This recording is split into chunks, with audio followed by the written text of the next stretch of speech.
Hello, my friend. Welcome to your sleep story. My name is Stephen Dalton, and it's my great privilege to be the voice that you listen to as you go to sleep tonight. In tonight's story, we follow the sleep lives of some of the great ancient Greek gods. If the video helps you, please do hit the like button. Finally, don't forget that if you want the video to end at a particular point, YouTube allows you to set a timer in the settings, and don't forget to disable autoplay to avoid ads from upcoming videos. Okay, now we'll do the relaxation session before tonight's story. This will take a few minutes and will enable you to really let go. I'm going to count down from 10 to 1. 10. Feel the support beneath you. Your bed, the planet,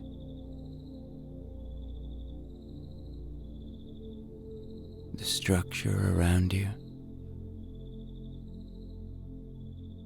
Really feel and appreciate that support.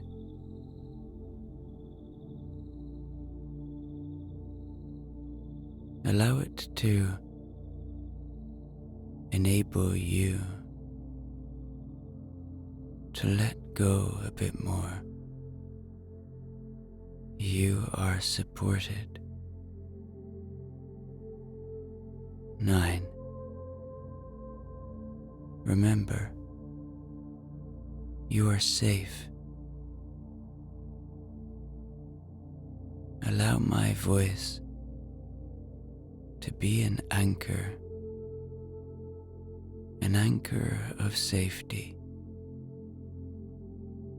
that can bring you to a restful, sleepy place.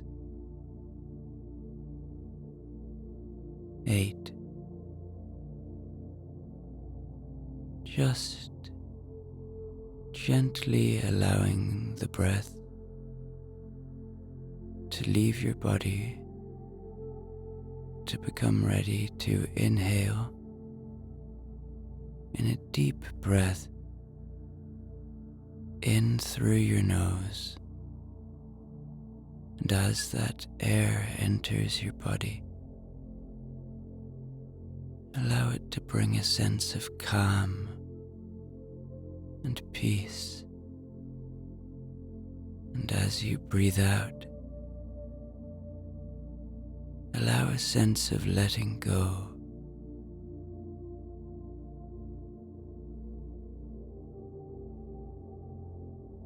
Of saying goodbye to anything unwanted. Do another 1 or 2 deep breaths now.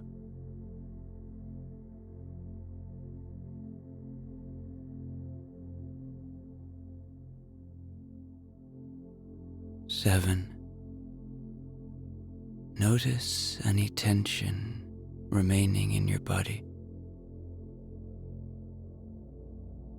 Where are you holding? Your legs? In your belly?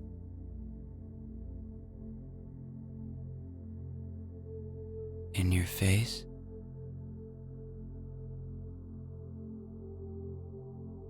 In your hands? In your feet? Remember, your body has worked hard for you today. It deserves rest. 6. Know that you deserve rest. You deserve peace. You deserve sleep. We all do.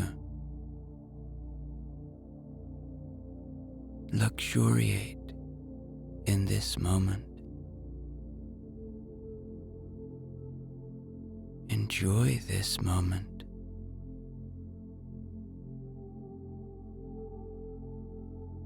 Five. Remember, the day is done. Whatever has been, has been. Whatever will be, will be. Soothe your soul now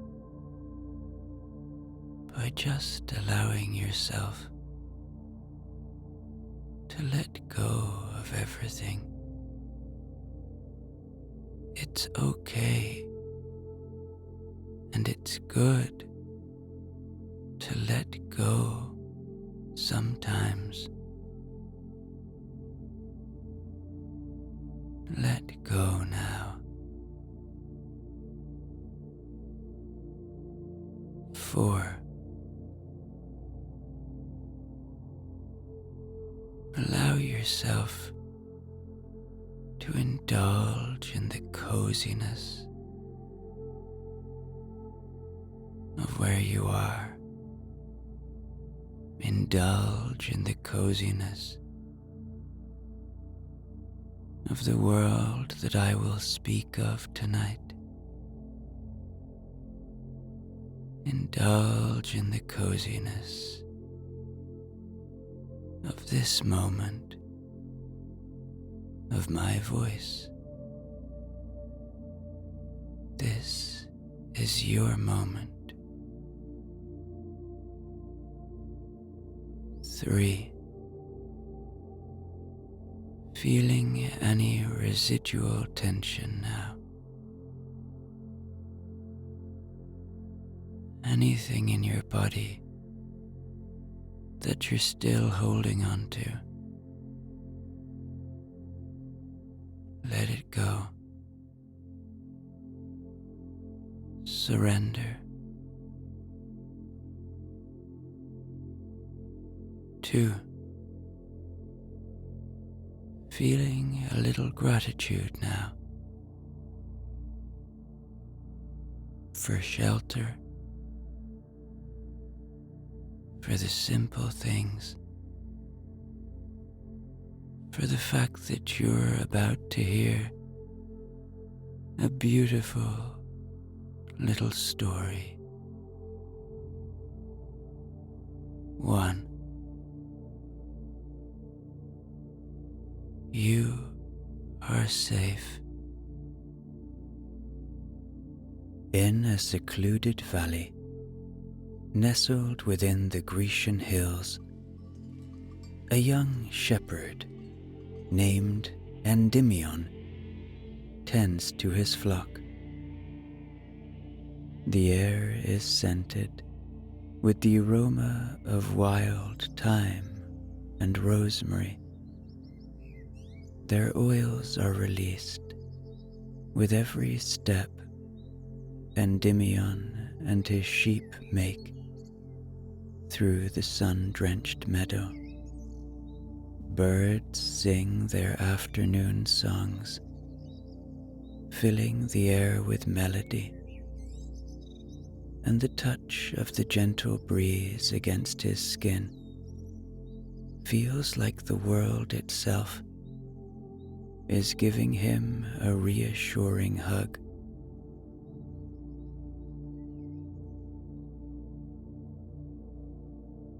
The day passes on. The earth continues to rotate on its own axis, and Endymion, though preoccupied with his earthly duties, is a dreamer at heart. He can't help but gaze up at the sky as the sun starts to dip below the horizon. making way for twilight. He feels a strange sense of peace wash over him during these liminal hours, as if some mysterious force, a kind force, is watching over him. Tonight, the sky looks as if it has been brushed with strokes of purple and gold, blending into a deep, velvety blue as the moon starts to rise.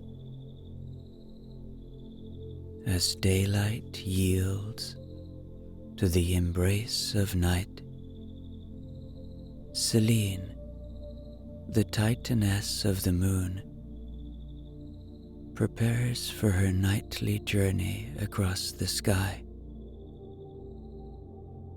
Clothed in silvery garments that mimic the luminescence of the moon, she steps into her chariot, pulled by two radiant, celestial steeds.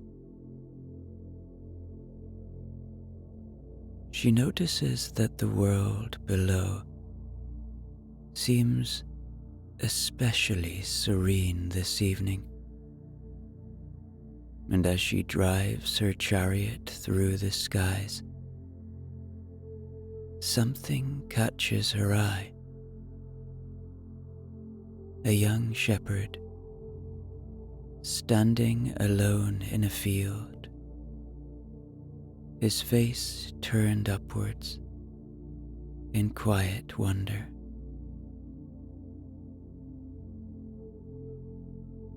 Selene feels her heart stir as she watches Endymion from above. There's something magnetic about his aura, an unspoken purity and innocence that draws her to him. She feels an irresistible urge to get closer, to be part of this tranquil scene. Guiding her steeds downward, she descends until she's just a whisper away from the hillside where Endymion stands. He doesn't notice her, but she doesn't mind. Observing his peaceful face fills her with an emotion she can't quite name. An amalgam of love, longing, and something akin to melancholy. For Selene, the night stretches on, but feels, in a way, all too short. She returns to her heavenly abode, her thoughts consumed by the young shepherd. Meanwhile, Endymion, unaware of his divine admirer, lies down on a bed of fresh, soft grass. As he closes his eyes, he feels an unusual warmth envelop him, a cocoon of safety and love, although he can't quite pinpoint its source. Wrapped in this ethereal comfort, he drifts into a deep, untroubled sleep, back in the heavenly realms, Selene finds herself restless, pacing the silver corridors of her lunar palace. It's filled with the soft glow of moonlight, which usually comforts her. But tonight, the light seems too dim, the air too stagnant. All she can think about is Endymion.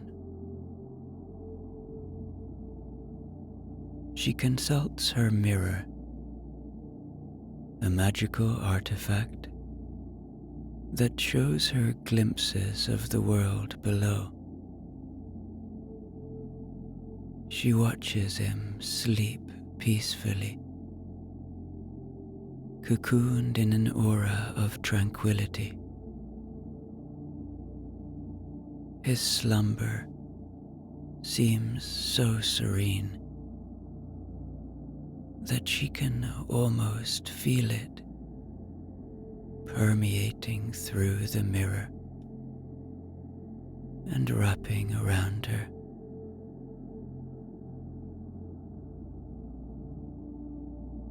Selene decides she can't bear this sense of separation any longer. Mustering her courage, she visits Zeus, the king of the gods.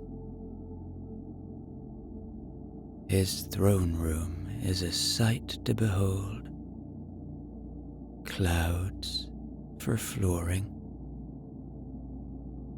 a ceiling made of a constantly shifting tapestry of the cosmos, and a throne adorned with celestial gems.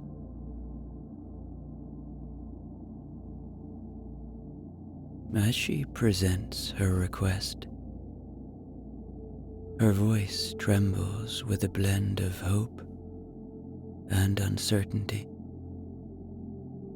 "Mighty Zeus," she begins, "I wish to give Endymion the gift of eternal sleep, where he will remain forever young, forever peaceful.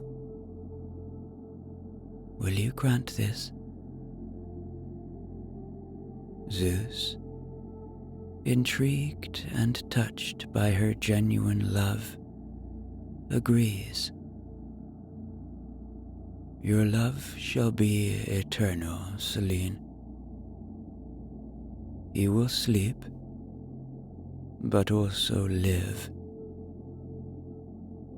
forever caught in a dream where time holds no sway."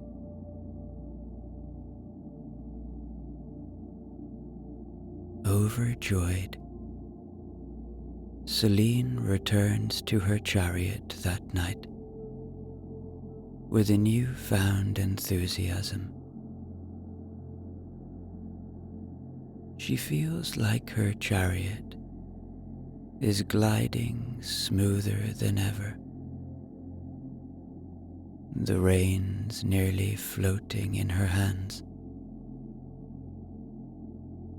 As she casts her light over the world, she directs an extra beam, a unique blend of lunar magic and divine blessing, towards the slumbering Endymion.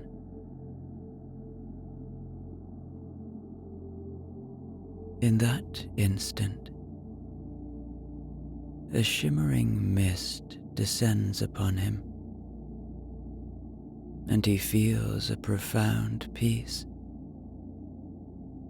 deep within his soul.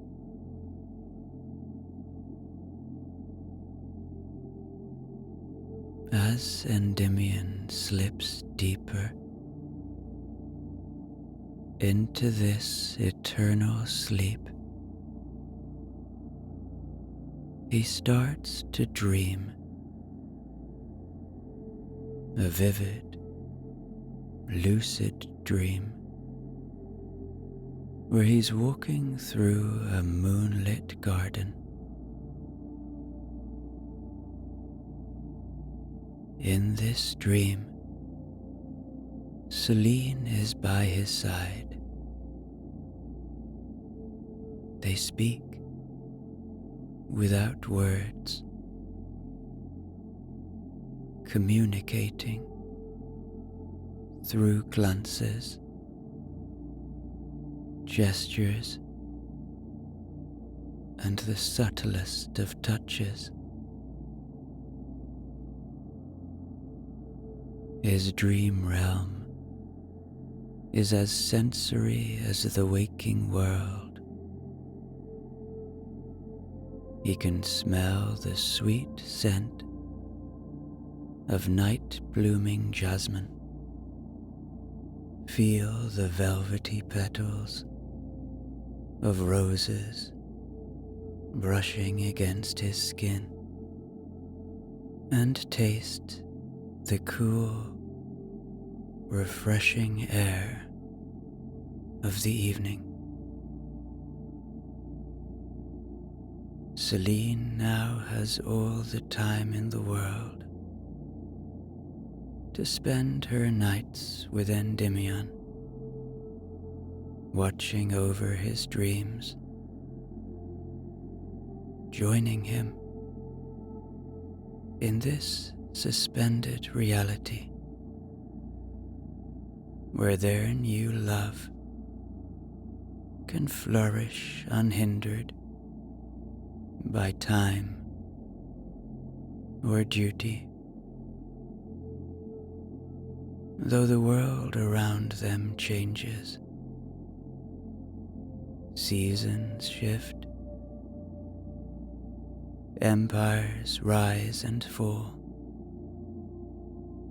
their peaceful sanctuary remains untouched, suspended in a timeless dream.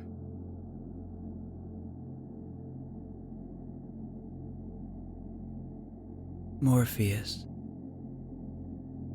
resides in a realm unlike any other, a place where reality blurs into dreams, situated somewhere between the realms of gods and mortals.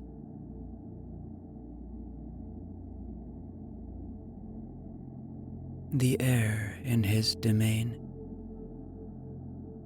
is perpetually filled with a soft, ambient glow, a light that neither burns nor darkens, but exists as a constant twilight. Here, scents blend together in a soothing harmony. Sandalwood, lavender, and the freshness of a crisp morning dew. He rests on a bed made of clouds, surrounded by poppy flowers, the source of dreams and sleep. The petals are like the softest velvet, and their scent fills the space with a tranquil aroma. His wings are not those of a bird. Instead, they seem to be crafted from fine gossamer threads of pure twilight, so beautiful, and they barely touch the world around him.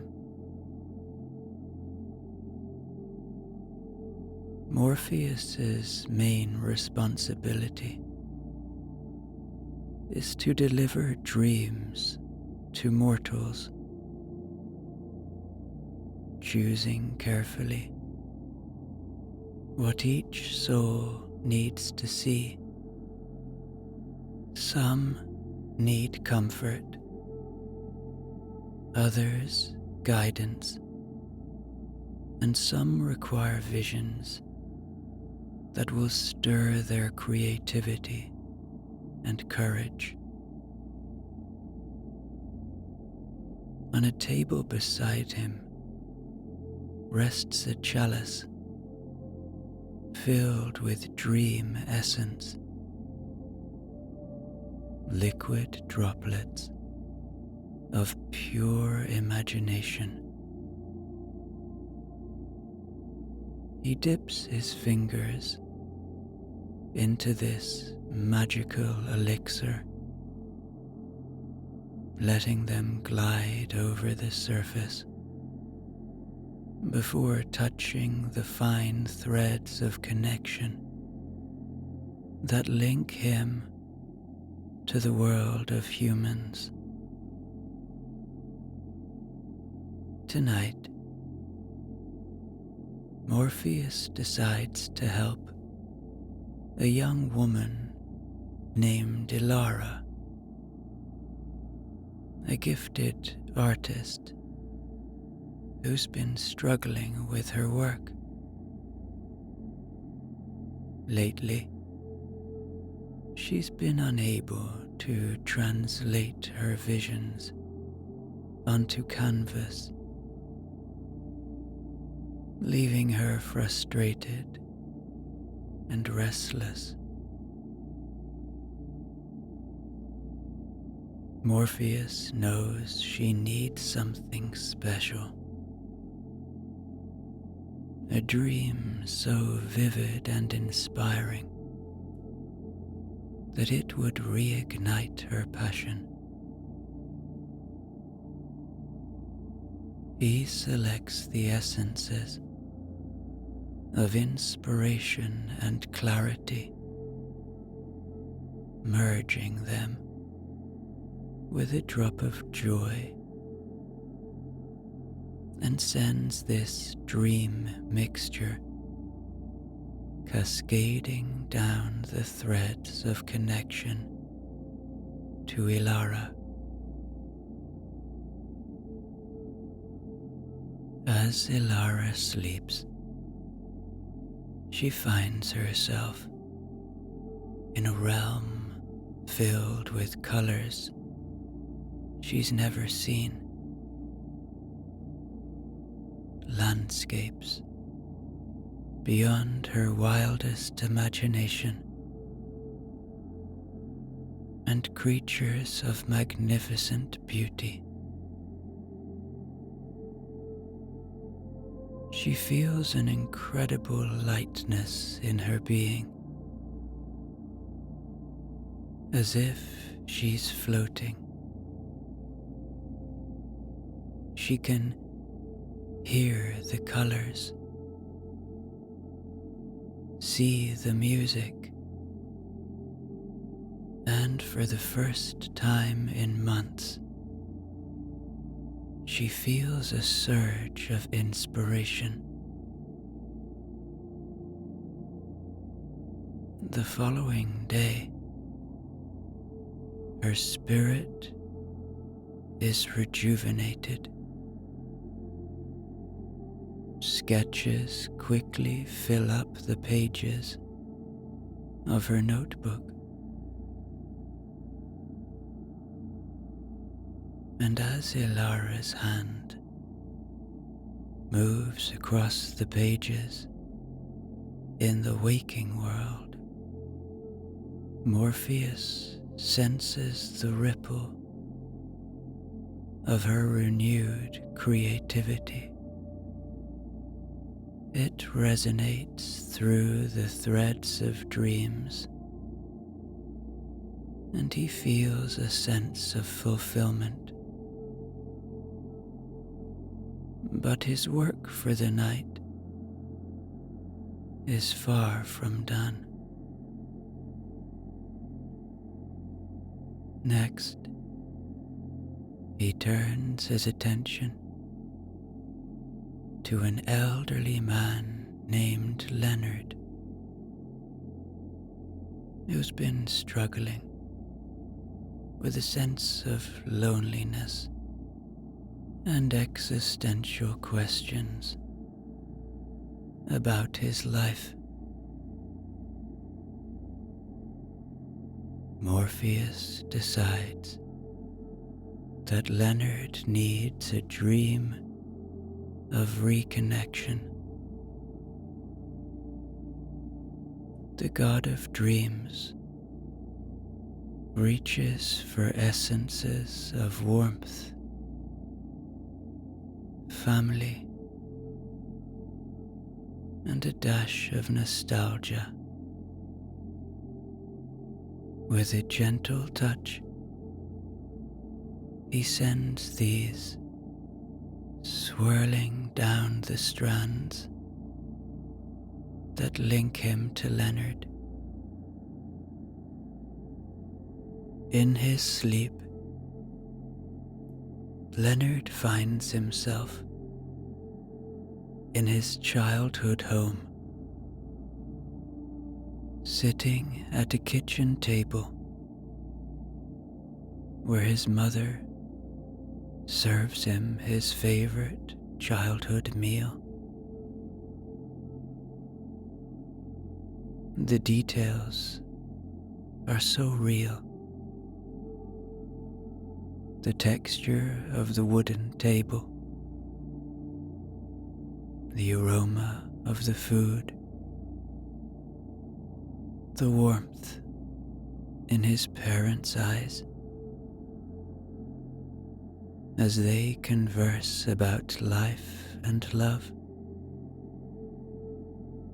Leonard feels an overwhelming sense of peace wash over him.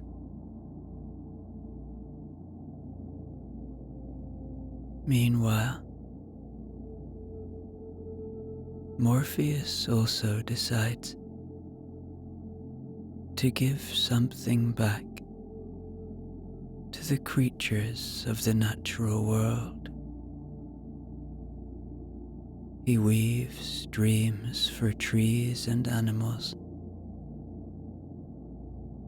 for he knows that all living things have a connection to the realm of sleep. He crafts dreams of sunny days for the trees, where their leaves can bask in sunlight and their roots drink deeply. For the animals, he dreams of open fields and cloudless skies, of endless feasts and clear, flowing rivers. But even a god needs rest. As dawn approaches, Morpheus himself begins to prepare for his own sleep. He lies back on his cloud bed, pulling a blanket of starlight around him.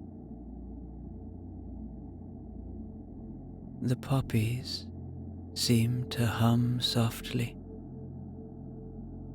as if singing a lullaby. His eyes slowly close, and for some precious hours, the god of rest himself drifts into slumber, experiencing visions crafted by the collective imagination of the universe. In this rest, he refuels his essence, for he knows that another night of weaving dreams awaits him soon. In a way, Morpheus finds his own sanctuary in this cycle. In giving the gift of dreams, he also receives a sense of purpose and the peace of knowing that even the smallest comfort can make a world of difference in someone's life. And so, in a realm of perpetual twilight, the god of dreams rests, awaking the next night when he can once again touch the souls of those who sleep.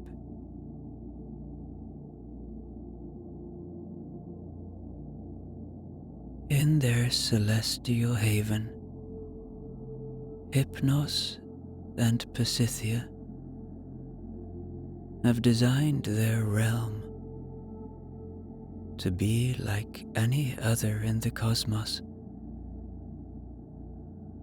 Time seems to slow here,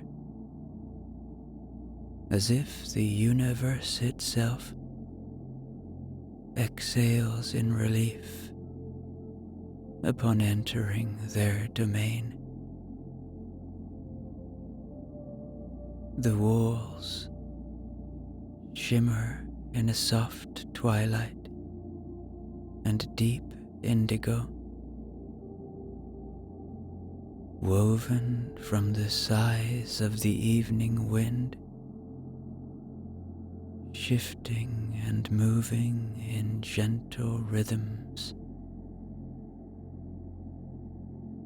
It's not just sight that captures tranquility.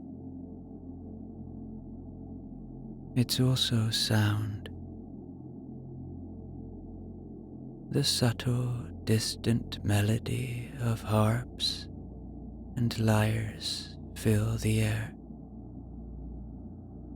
played by invisible muses that only Hypnos and Pasithia can summon.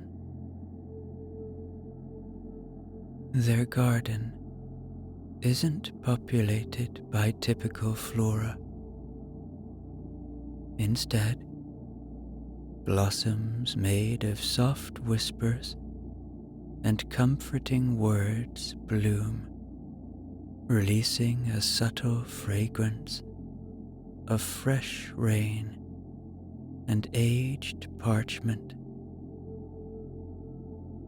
Each petal seems to be crafted from the very fabric of serenity. Hypnos's special chamber is filled with hourglasses that don't measure time, but rather its quality. Each grain is a moment of rest, captured from someone's peaceful sleep. The more restorative the sleep, the brighter the grain glows. Pasithia on the other hand, has a tranquil pool filled with liquid serenity. Each drop is a moment of utter relaxation and peace that someone has experienced. The surface of the pool ripples gently as she walks by, sending waves of calmness throughout their abode. Their dining area is a realm unto itself. Instead of traditional food, the table is set with goblets containing the essence of peaceful memories. When sipped, they bring a sense of nostalgic warmth, like revisiting an old, cherished dream.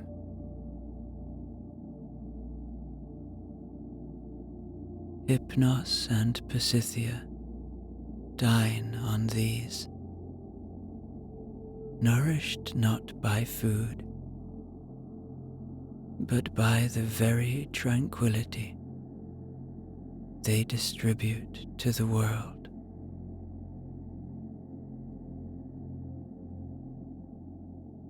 It's in these myriad little ways that they've created a sanctuary of rest and peace,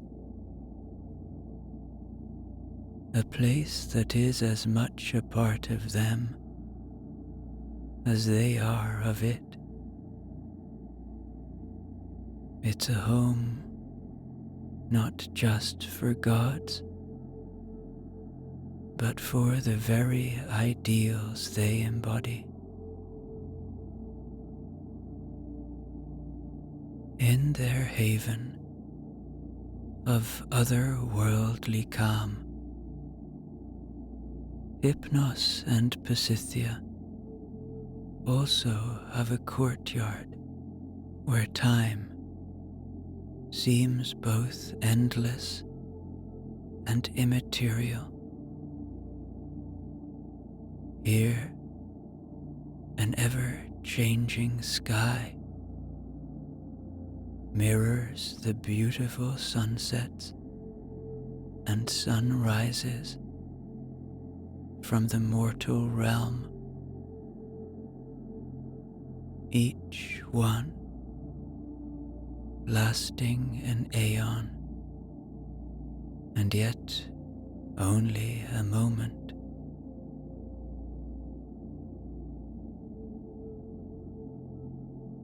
Gentle pinks and warm oranges mark a particular facet of sleep or relaxation. Pinks for the light-hearted dreams, oranges for the deepest slumbers, and cool purples for rejuvenating meditation. As the colors shift, so does the atmosphere, like a constant, beautiful symphony of celestial light.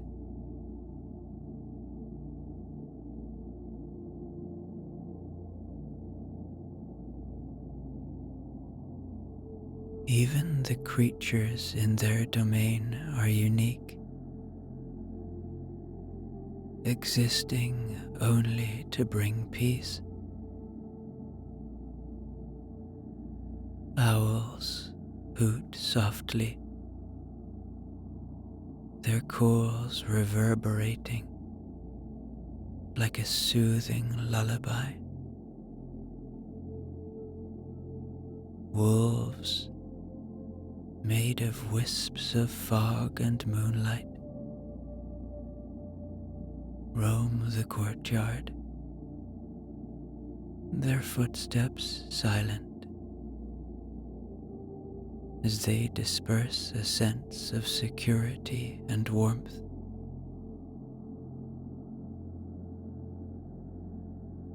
And every now and then, you might spot a dragonfly crafted from a twinkling star, its wings spreading a gentle glow as it buzzes by.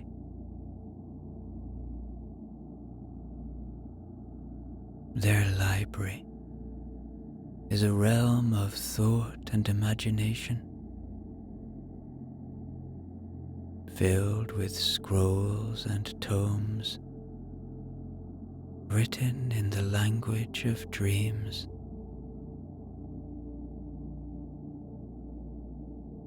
Reading a single line here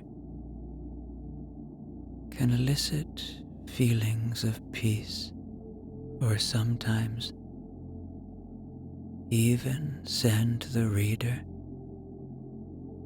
into a dream of their choosing.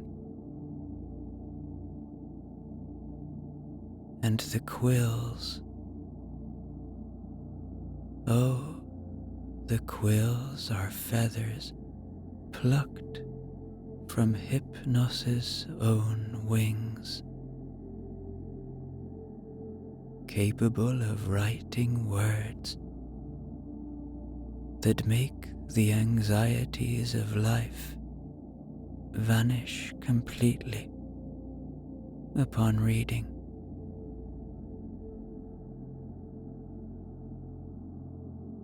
Their private chamber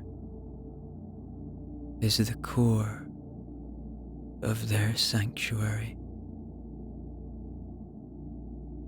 the culmination of everything that makes their world unique.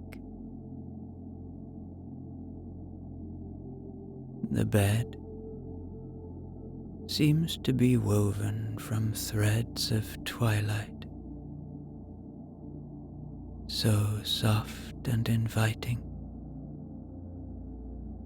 It feels like lying on a cloud. Above them, the constellations stretch across the ceiling, each star a moment of perfect peace that someone in the mortal world is experiencing.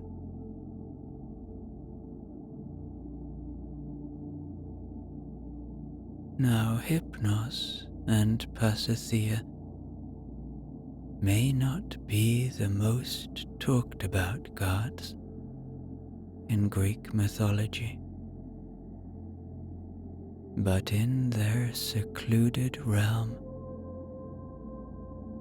they've achieved something truly beautiful. A perfect, ever-changing sanctuary dedicated to the splendor of rest and peace,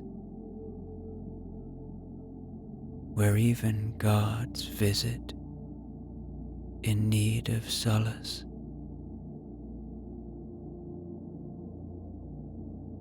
And so, we leave our Greek gods for tonight, resting in the type of sleep that can only be induced by the power they possess.